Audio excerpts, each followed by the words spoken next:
चलिए जानते हैं एक ऐसे साम्राज्य के बारे में जिसकी कहानी किताबों में नहीं बल्कि पत्थरों पर लिखी है। और ये शब्द उनकी उस कमाल की कला और इंजीनियरिंग को बयां करते हैं जो आज भी हैरान कर देती है। तो आखिर कौन थे ये? जवाब है मध्यकालीन भारत का एक बहुत ही शक्तिशाली राजवंश, गुर्जर प्रतिहार। लगभग 5 सदियों तक इस साम्राज्य ने उत्तरी भारत पर राज किया और एक गहरी छाप छोड़ी।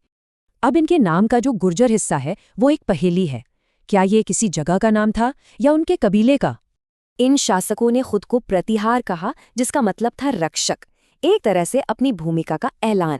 पता है, इन्होंने तो अपना वंश सीधे पौराणिक नायक लक्ष्मण से जोड़ा, जिन्होंने राम के लिए प्रतिहार का काम किया था।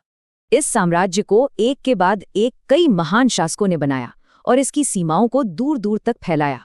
तो कहानी शुरू होती है संस्थापक नागभट्ट प्रथम से। उनकी सैन्य जीत ने ही हर चीज की नींव रखी।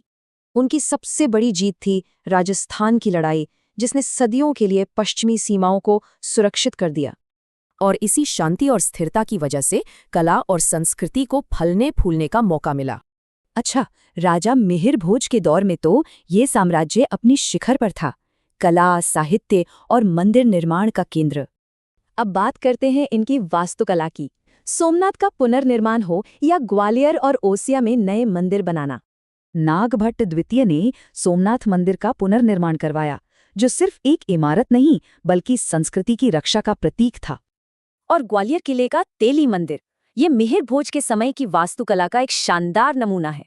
इन्होंने ही खुले मंडप शैली विकसित की, जो आगे चलकर इनकी पहचान बन गई और वास्तुकला को प्रभावित किया।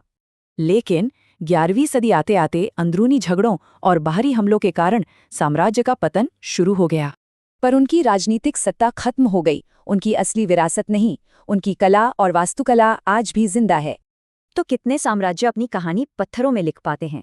गुज्जर प्रतिहारों ने ये कर दिखाया और उनकी विरासत आज भी हमें प्रेरित